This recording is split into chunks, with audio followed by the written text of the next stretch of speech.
Hey everyone, Sean here, and welcome to another review featuring Invincible Season 3.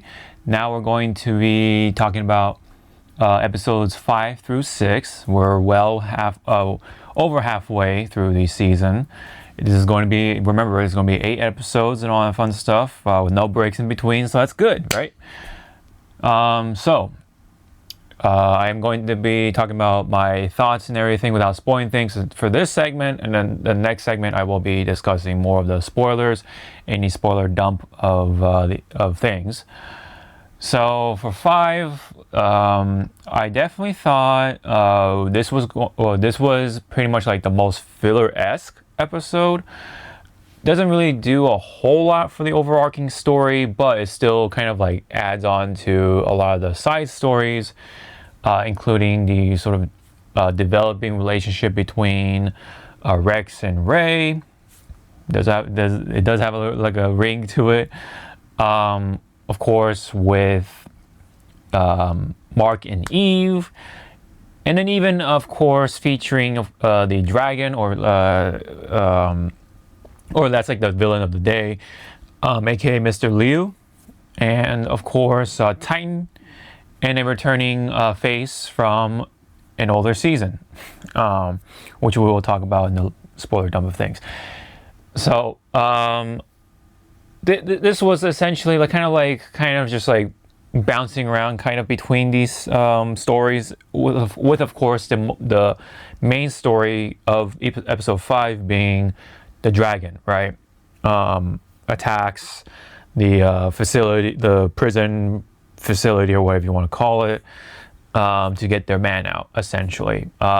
Multi-Paul has been thrown into prison, and essentially they tried to get him out, or at least Titan was ordered to get them out, tried, but then could not succeed. So he's like, trying to take his time, but Mr. Lee is not having it. He's like the head of the order, so he demands that his assassin is to be freed within this time period or whatever. He only gave him a day pretty much, and they had to come up with something. So that's essentially the main plot for this episode. Again, while we're seeing what's going on with Rex and Ray, and then I'm sure there's something a little bit about the team, one way or the other. And then you have, of course, Mark and Eve, how their relationship has been developing thus far. And then we even had something with Oliver, right? And how he's kind of going through the phases of life as a child, right? As a relatively normal child within Earth standards, right? Even despite being purple and being half Thraxan and all that in between. Half Thraxan, half Viltrumite. And, it is a pretty fascinating watch. For all these stories, I think they were all well put into their appropriate places, and the length and stuff like that. They didn't go over the board with any of them, I don't think, anyway. And that's essentially that. And of course, the action was pretty good for the most part. Could have been better, yes. I mean, there still is that sort of that stiffness, I guess you could say, or just the overall complaint about the animation does unfortunately carry over to here, more ways than one, but it is what it is. But I think it does still tell a good story for at least episode 5 alone. But other than that, I liked Mr. Liu. He's kind of a one-dimensional character for right now, but it's kind of like that Saturday morning cartoon sort of villain. He's just a mafia boss or a gang boss or whatever, crime syndicate boss. Doesn't really have a whole lot to him, but there is a bit of mystique because of his abilities. At one point, he does say something about where his powers come from. In a way, it just kind of drops a hint a little bit. Doesn't really go in too deep. So I guess there is a bit of that mystery. And how he compares himself to Mark at one point. he has that bodyguard, right, which also has some sort of mystique as well. We really don't know about these villains beyond the fact that, well, they're from the Order, they're just villains for the day, and the bodyguard is just there to make sure, you know, the body does not get touched while Mr. Liu summons the dragon, right? He becomes the dragon, but he has to leave his body behind, as we kind of saw with the very last moments, one of the very last moments of season 1. They're like hinting like all these characters in the past, or that were going to be showing up for future seasons and such like that. I even like looked back on one of the older episodes in season 1, and then, you know, they showed Multi-Paul in the government prison facility, like where the Mahler twins were at. So imagine that, right? Like it's strange because yes, he was in prison, but I guess maybe during the Mahler twins' escape, maybe he was able to escape as well. He found his way out and stuff like that. There were some creative uses of some abilities, I will say that too. It really shows, again, like it really does a good job showing, really expanding upon the superhero stuff, tastefully at least, including some abilities, right? Multi-Paul does show off more uses than just multiplying himself, right? Of how you can use these multiple Pauls or multiple selves, right? In these certain applications, right? Which is really cool, really creative. I just really never thought of it like that. Yes, it still has the gore and stuff like that for sure. You know, that you kind of are used to seeing in Invincible. But again, it's a, you know, tasteful way. It's not really violent just for the sake of being violent. You know, it is a kind of a realistic way of looking at things. You know what I mean? It's definitely something believable, right? If you have these abilities and such like that. So again, it really still does continue to be consistent in that quality, right, of Invincible, of showing that balance of just the fun of being a superhero, but also the baggage that you also get as a superhero and maybe or a villain, right? They do talk about Multi-Paul, and so of course naturally they're going to talk about Duplicate, right? And you already know that they're siblings, but it does also kind of touch upon it a little more, which I kind of wish that was a thing with Mr. Liu, but it is what it is. But other than that, it really is not much else to say other than, you know, without spoiling things, of course, other than what was already been said, the consistent quality, the writing is pretty good for the most part. But out of all the episodes thus far, episode 5 does feel like the most filler-esque, but that does not mean this episode was bad by any means. But if you were to really compare things, right, doesn't do a whole lot for the overarching story, but you just kind of get to know more about certain characters, which is nice. It's, you know, it's kind of just there for an extra treat, if you will.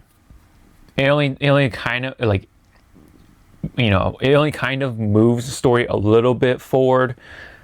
I mean, I guess that really depends on how you look at things. But it does keep some mystique for a number of characters, like Mr. Liu and his bodyguard. But you know, it's kind of nice to see, you know, how, you know, where these characters are, right? Including Titan, including how he's doing things for his family and such like that. And you know, it's kind of like getting back together with an old acquaintance, right? So anyways, that's pretty much episode 5. If I were to give it a rating, I'm going to probably just give it a 7 out of 10. I think it's a very good episode, but it doesn't quite feel as satiating, especially with the characters that were presented in this episode. I kind of just wish they sort of like touched upon where they're from, how they're how they came to be or whatever it is, show off a little bit of their origin at least. But by the end, I believe by the end of episode 5, it does add a little more for, you know, a certain villain. So anyway, that is that for the most part. There might be some small little details I'm missing, but that's pretty much the gist of my thoughts on episode 5 without spoiling things. Now, same thing for episode 6. Episode 6 definitely revs things up, you know, coming from episode 5.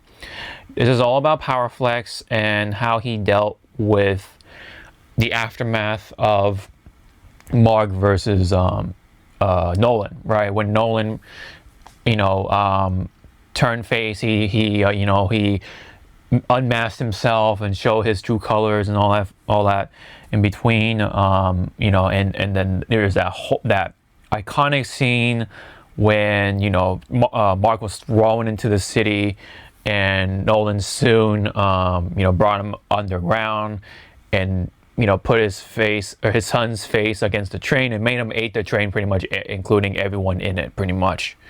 That whole bit, they showed what was going on around it, right, or within it rather, including certain people, right, including certain citizens, of how they were affected, right, and thousands of people died, right, or at least hundreds and hundreds of people died. A lot of people died, point being. They were going to hold some sort of memorial service for these people to honor them, right, to honor their memory. You know, again, it really does a good job showing these effects that are very much possible if we were to have superheroes in this world. Again, consistent quality is still coming through, even for episode 6. And Power Flex is, on the outside, he does seem annoying, but if you look at where he's coming from, yes, that this is a result of these repercussions, right? What can happen when these events take place, especially on that massive scale, right? That was a massive event, right? Nolan, you know, turning face, a lot of people died, you know, Mark almost died, right? You know, but of course Nolan, you know, had this revelation, like he actually cares about his son, he actually cares about Debbie, well, indirectly, but yes, he kind of did. You know, he flew away and all that stuff. He showed hints of his deviancy from his normal sort of Viltrumite code, if you will, right? A lot of significant things happened in that bit, but they kind of expand upon the sort of repercussions, right? The shockwave and its result, including showing a man who went through a loss of these people, right? He lost his sister and her niece. I mean, his niece, excuse me. Sorry.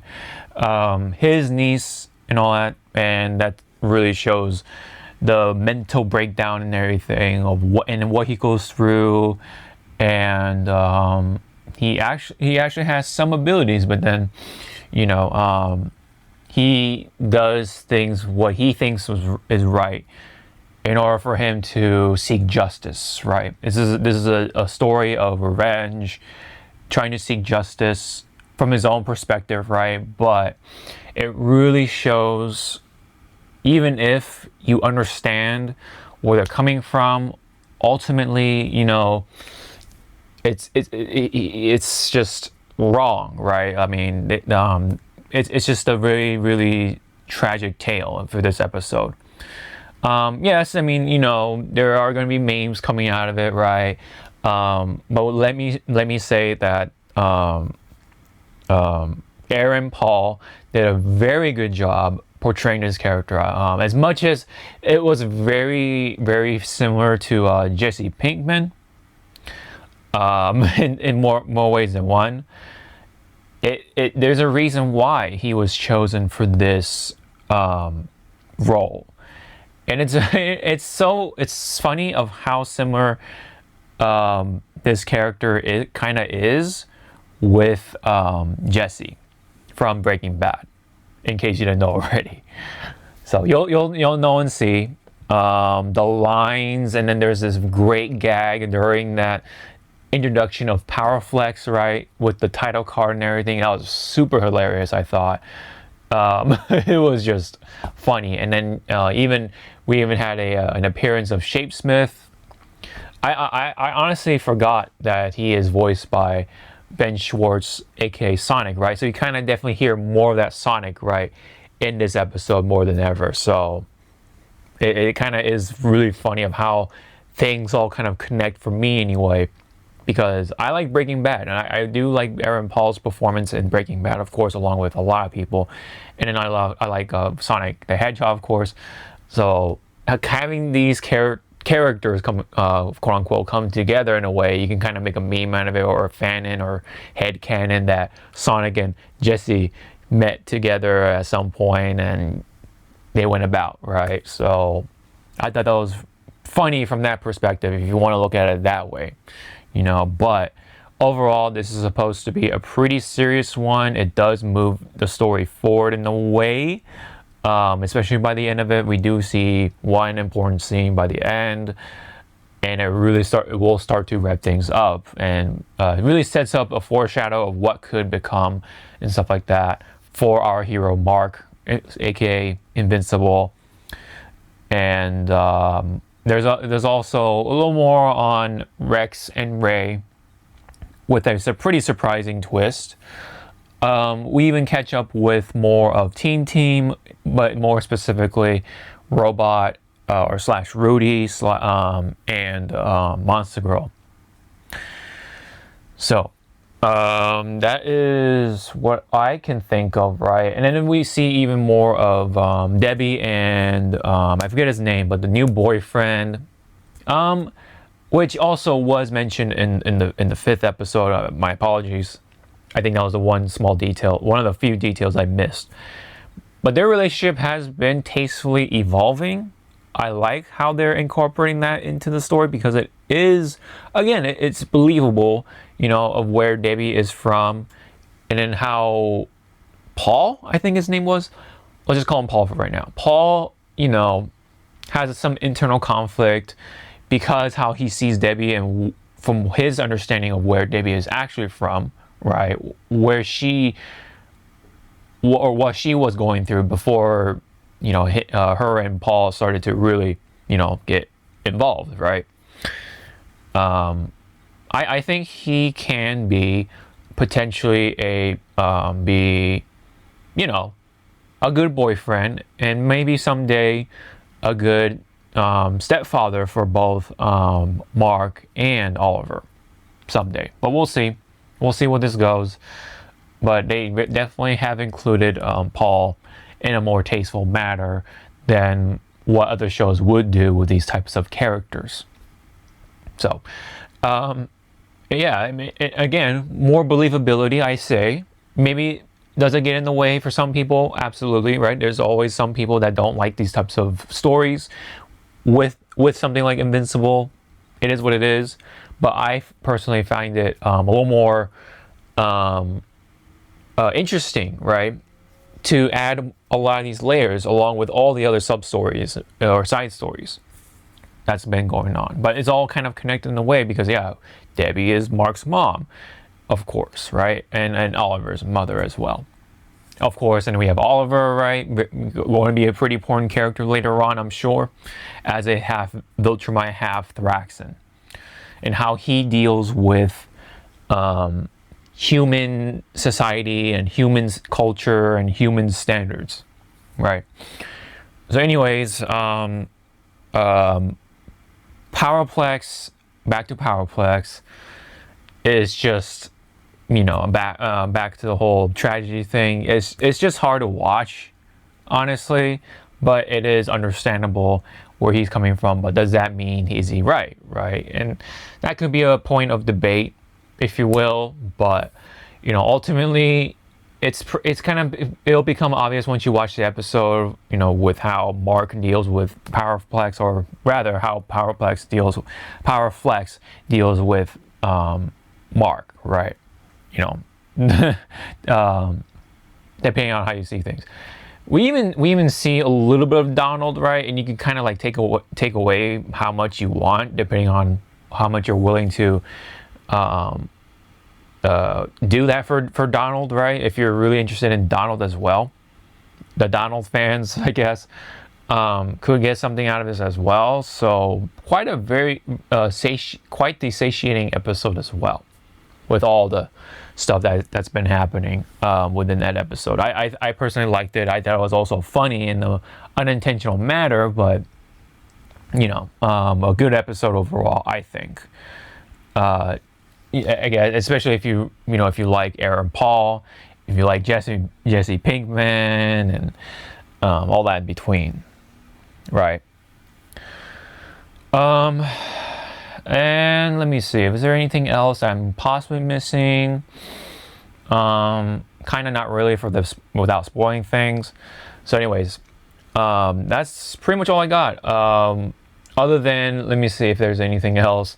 I think apparently, I mean, I'm not too familiar with this actress, but she is also from, what was it? Also from the same TV show that Aaron Paul was in, and they were apparently played as a couple, and stuff happened as well. So all this funny coincidence, right? Besides Breaking Bad, I thought she was a pretty interesting character. Short screen time for what it is, but you know what? For what she's supposed to do or whatever. I thought it was also adding to the whole consequence, right, of certain events, right, or the repercussions of certain events, because it basically touches upon enabling somebody and the consequences / effects of enabling certain people, right?